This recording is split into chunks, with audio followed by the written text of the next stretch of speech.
Bienvenue. Aujourd'hui, on est dimanche. C'est la fête des mères. J'aimerais en profiter pour et souligner que bonne fête à toutes les mamans. Amos, chapitre 8, le verset 11. Le livre d'Amos, le chapitre 8, le verset 11. Voici, les jours viennent, dit le Seigneur l'Éternel, où j'enverrai la famine dans le pays. Non pas la disette du pain et la soif de l'eau, mais la faim et la soif d'entendre les paroles de l'Éternel. Dans l'histoire du peuple juif, quand il est devenu esclave de l'Égypte, il s'est passé 430 années avant que Dieu envoie Moïse. 430 ans où ce que le peuple était en esclavage, où ce que le peuple n'entendait pas la parole de Dieu, il n'entendait pas l'Éternel, il n'y avait pas de prophète, il n'y avait pas rien. Et finalement est arrivé Moïse. 430 ans où ce que Dieu n'a pas parlé à son peuple. Et avant la venue de Jésus, il s'est passé aussi 430 ans où ce que Dieu n'a pas adressé la parole à son peuple. Il n'a pas envoyé de prophète, il n'a pas envoyé de...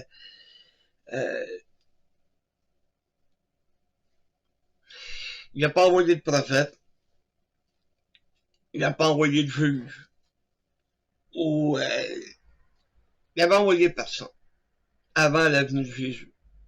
Ça, c'est entre, disons, l'évangile de Matthieu et Malachie, le dernier livre de l'Ancien Testament. 430 ans de silence. Et, mais il va venir un jour, prochainement. On ne sait pas quand. On ne sait pas le jour, ni l'heure, la date, rien. Mais il va venir un jour où ce que l'homme va avoir envie d'entendre Dieu. Il va avoir envie d'entendre la parole de Dieu. Mais il n'y aura plus d'église. Parce qu'aujourd'hui, c'est à travers l'église que Dieu va s'adresser à l'homme perdu.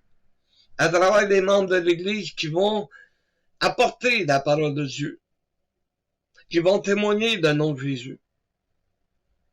Mais ça s'en vient ce temps-là où ça n'existera plus parce que, comme on va le voir, l'église va être enlevée.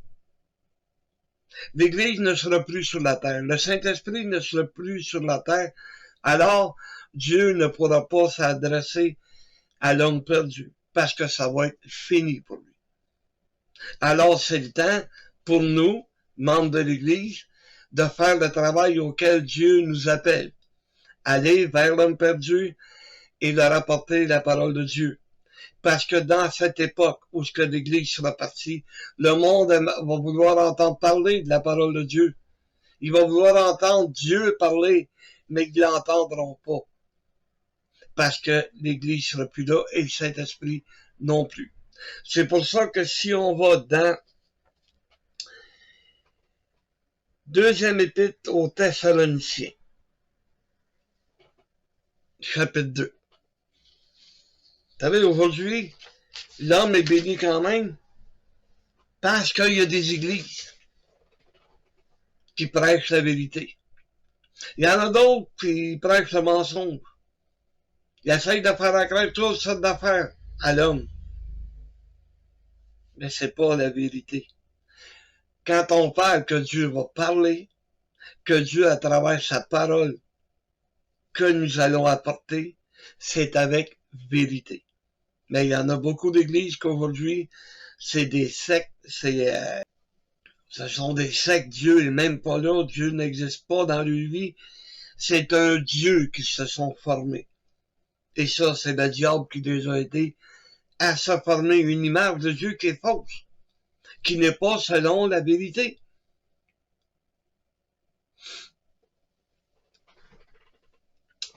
Et là, on va aller dans 2 Thessaloniciens, chapitre 2, partie du verset 1, qui nous dit, pour ce qui concerne l'avènement de notre Seigneur Jésus-Christ et notre réunion avec lui, nous vous prions, frères. Et notre union avec lui, nous prions, frères, comme je l'ai dit, de ne pas vous laisser facilement ébranler dans votre bon sens. Et de ne pas vous laisser troubler, soit par quelques inspirations, soit par quelques paroles, ou par quelques lettres qu'on dirait venir de nous, comme si le jour du Seigneur était déjà là. On remonte loin, plus de 2000 ans. Où est-ce que l'homme? On remonte loin. Plus de 2000 ans à peu près. Où est-ce que il y a des gens qui ont ébranlé des membres de l'église de Thessalonique. On sait que l'apôtre Paul était là pendant 3 semaines seulement, mais qu'il les avait enseigné beaucoup en l'espace de 3 semaines. Mais là, il était ébranlé. Il se sentait ébranlé. Mais il dit, le jour du Seigneur, là, il n'est pas encore là. On a des indices que c'est proche. On regarde des prophéties puis on sait que c'est proche. Mais c'est pas encore arrivé. Et le verset 3 nous dit que personne ne vous séduise d'aucune manière. Car il faut que l'apostasie soit arrivée auparavant et qu'on a vu paraître l'homme du péché, le fils de la perdition. Bon. La fameuse apostasie. L'apostasie, c'est l'abandon d'une religion. C'est le renoncement à ses croyances. C'est de la désertion, c'est-à-dire déserter. Ce sera un phénomène où tout le monde va abandonner leurs croyances pour ne former qu'une seule religion. Comment c'est possible, ce phénomène-là? Où est-ce que tout le monde, toute la terre entière, va ne former qu'une seule religion? Où toute la terre entière, où toute la terre en entier, va ne former qu'une seule religion. Tout le monde va abandonner de croyances actuelles. Que ce soit les Juifs, que ce soit les bouddhistes, que ce soit les mahometes, que ce soit n'importe quel, ils vont ne former une seule religion. Ils vont plier les genoux devant le diable. Comme on le voit au verset 3. Eh bien, il faut que la prophétie arrive et qu'on ait vu paraître l'homme du péché, le fils de la perdition, l'adversaire qui s'élève au-dessus de tout ce qu'on appelle Dieu ou de ce qu'on adore,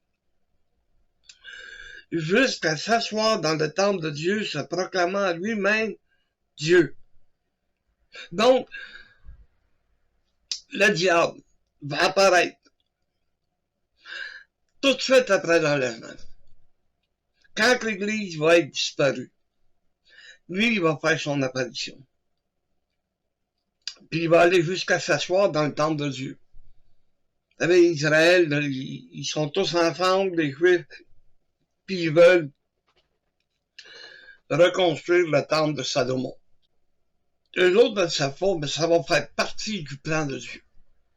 Parce que le diable va aller jusqu'à s'asseoir dans le temple. Il va se proclamer Dieu. Mais, il faut que ça arrive tous. Parce que quand il va avoir lieu l'enlèvement, OK? Il va y avoir des catastrophes à travers la planète. Prenons l'exemple de chrétiens qui sont en auto et qui disparaissent. Pouf! Il n'y a plus personne au volant. Il n'y a plus personne, il n'y a plus de pilote d'avion. Parce que ce sont des chrétiens qui vont faire partie de l'enlèvement. Il va y avoir des catastrophes sans bon sens. Il n'y aura plus d'enfants. Les enfants vont être enlevés. Ils vont être enlevés jusqu'au ciel. Alors, il va falloir qu'il y ait quelqu'un qui explique notre disparition. Et c'est là que le diable va rentrer en compte. C'est là qu'il va faire son apparition. C'est là qu'il va se proclamer Dieu lui-même.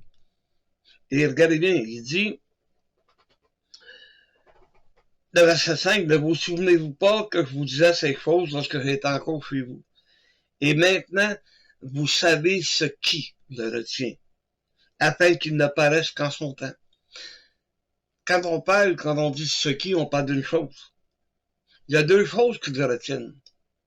Deux choses qui empêchent le diable de prendre le contrôle de la planète, prendre le contrôle de la Terre, en entier. Ce qui, on parle d'un objet, on parle de quelque chose, donc on parle de l'Église. À cause de l'Église, il ne peut pas prendre le contrôle parce qu'on est là, puis on va apporter la parole de Dieu, on va parler avec vérité à notre prochain.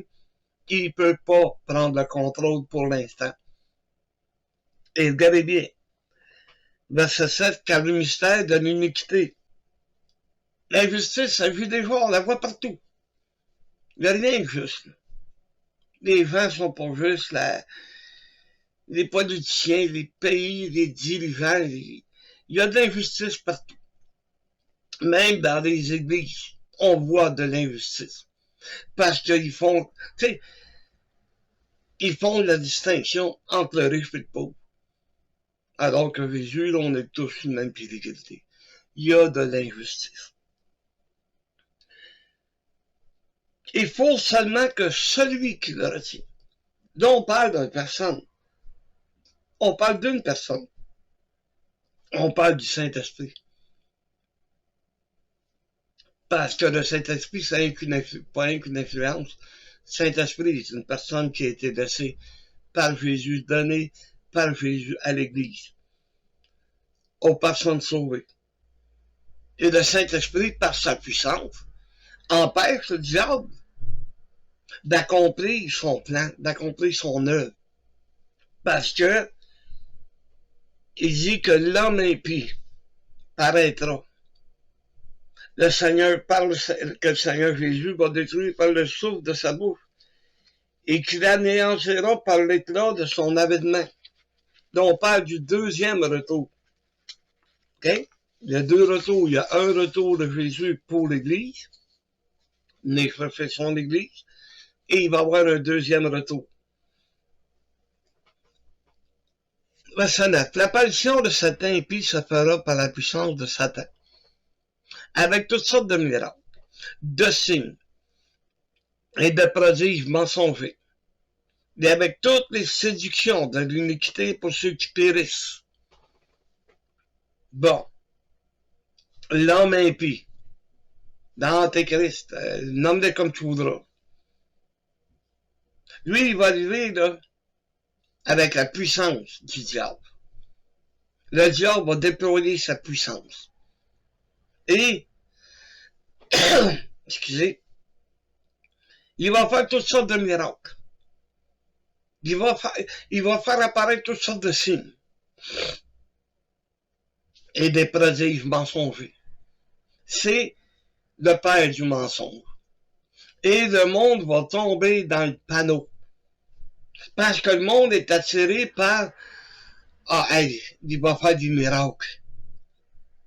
Ils verront pas que c'est le père du mensonge en arrière de tout ça. Eux autres, ce qu'ils vont voir, c'est le Fils de Dieu. C'est le Fils de Dieu, il fait des miracles. C'est le Messie. C'est le Christ, le Sauveur. C'est celui qu'on attend depuis tant de millénaires. Ils vont tomber dans le panneau, ils vont tomber dans le piège. Parce que tous les éléments qui font que c'est excitant d'être dans leur église, ben le diable va les mettre en œuvre. Et ils vont tomber dans le panneau. Parce qu'ils ont... regardez comment ils vont tomber dans le piège. Il y a combien de vendeurs de miracles? Il y a combien d'églises qui apportent des supposés miracles, qui font des supposés miracles, des supposées guérisons? Fait que, pour eux autres, là, ça va être une continuité du mensonge qu'ils font. Ça va être une continuité parce que c'est des menteurs pareils comme deux pères, c'est-à-dire le diable. Fait que pour eux autres, là, bon, on va s'unir. On a enfin le Messie qui est avec nous. Mais non, c'est l'homme impie. C'est l'Antéchrist. C'est celui que Jésus va détruire, mais qui revienne. Que ça soit le temps de revenir, que ça soit ce qu'on appelle la fin du monde. Ben lui, le diable va être détruit. Excusez, il va être emprisonné pendant 1000 ans. L'homme impie va être détruit par le souffle de la bouffe de Jésus. Puis, je connais rien dans l'Apocalypse, ça m'intéresse pas en tout. Tu sais, moi, de savoir là, que le cheval il est rouge, bon, donc il est brun ou brun, je m'en fous. Je serai pas là. Parce que, regardez, à partir du livre de l'Apocalypse, à partir du chapitre 4, OK? On ne voit plus l'église par la suite. Le mot église n'existe plus. Il n'y en a plus d'église. Parce qu'elle est en vie et est avec le Seigneur. Fait que qu'est-ce qui peut se passer par la suite, là? Je suis pas inquiète du numéro, pas inquiète du number qu'il peut avoir sur sa main ou sur son front. Ça m'importe plus de savoir c'est qui le nombre de personnes qui forment le 666. Ça m'intéresse pas. Ce qui m'intéresse, c'est la fin de l'Apocalypse. Quand il commence à parler de la merveilleuse cité dans laquelle on va habiter, la Nouvelle Jérusalem. Là, ça m'intéresse. Mais entre les deux, ça m'intéresse pas pas. Ce qui m'intéresse, c'est d'apporter le message d'amour, le message du salut, qui est encore à faire. C'est d'apporter la parole de Dieu à ceux qui veulent l'entendre. Mais il n'y en a pas beaucoup qui veulent l'entendre. Mais un jour, ils vont s'ennuyer de ça. Un jour, ils vont... Tu sais, cet esprit sera plus là. Fait que le peuple juif va tomber dans le panneau pendant 3 ans et demi. Mais après ça, le diable se vire contre eux autres. Et là, ils vont vouloir entendre parler de la parole de Dieu. Et Dieu va envoyer, c'est là que Dieu va envoyer 144 000 prophètes qui vont leur apporter le message de Dieu. Mais il n'y en a pas de païens ou de non-juifs qui vont être sauvés à cette époque-là. Ah non, non, non. Ça va pas avec le livre de Romains qui dit que Dieu va se tourner vers son peuple. Parce que quand la totalité des païens sera entrée, Dieu va se tourner vers son peuple. Alors, mais tu laisserais ta Bible ouverte là, pour que tes parents puissent lire puis qu'ils puissent voir. Il va être trop tard. C'est aujourd'hui qu'il faut que tu témoignes tes parents. C'est aujourd'hui qu'il faut que tu leur parles du Seigneur. C'est aujourd'hui que tu dois ramener tes fils, tes filles, ceux que t'aimes, ta parenté. C'est aujourd'hui qu'il faut le faire. C'est maintenant. Parce que il va être trop tard. Il va être trop tard. Ça sent bien l'enlèvement. On y arrive. Parce qu'elle vient bien au verset 11. Aussi Dieu leur envoie une puissance d'égarement pour qu'ils croient au mensonge. Dieu n'enverra pas personne vers eux autres. Ils vont être complètement égarés. C'est une puissance d'égarement qui est à travers le diable. Ils n'ont pas cru à la vérité pour être sauvés. Alors, qu'est-ce qui va leur arriver? Ils vont croire au mensonge. Comme actuellement, il y a plusieurs personnes qui croient au mensonge. Ils ont connu la vérité, ils s'en sont éloignés. Et aujourd'hui, ils se sont formés des églises, des sectes, des religions, parce qu'ils n'étaient pas d'accord avec certains versets de la parole de Dieu. Ils se sont donné une foule de docteurs, comme l'apôtre prévient Timothée hier. Ils se sont donné une foule de docteurs. Et Ils croient aux mensonges, que ces faux enseignants, ces faux pasteurs, qui sont déguisés en anges de lumière, ils ont l'air tellement chrétiens. Ouais, mais s'ils t'emmènent le mensonge, c'est pas des chrétiens. Parce qu'un chrétien, il amène la vérité. Et c'est là le message que Dieu m'avait mis à cœur de vous apporter. Que Dieu nous bénisse tous et qu'il nous préserve d'avoir des doutes, comme si l'enlèvement avait déjà lieu. C'est comme si, coudonc, Dieu me suis oublié. Il me semble que ça va tellement mal. Il me semble que je regarde dans le monde. T'sais, le Québec est devenu une province de fous. Ouais, une province qui est complètement à l'envers. T'sais, il y a la parade gay à chaque année. Ça a commencé à Montréal, puis c'est devenu la plus grosse parade qu'il n'y a pas. Des gays, des lesbiennes, des LGBT, quelque chose, là. T'es tellement mêlé que les enfants, ils savent plus s'ils sont un petit gars ou une petite fille. Ou bon non, s'ils sont un chat ou un chien. Ou un serin. Ils savent plus, là. Ils sont tellement mêlés. Pourquoi? Parce que on peut plus parler du Seigneur à l'école. On ne peut pas. Parce qu'on est devenu laïque, c'est-à-dire sans religion. Pratiquez votre religion chez vous. Ben, c'est ça que ça donne. C'est ça que ça donne. Il n'y a plus d'enseignement, il n'y a plus rien. Les parents vont plus à l'église. Ils parlent même pas du Seigneur. Ils parlent avec les enfants, puis ils savent pas c'est qui Jésus. Il y en a beaucoup qui savent même pas c'est qui le Seigneur Jésus. On est rendu loin, hein? Ben, c'est ça. Ben, dans le temps qu'on a l'occasion, ben, qu'on parle du Seigneur avec ces gens-là. Encore une fois, que Dieu nous bénisse tous. Amen.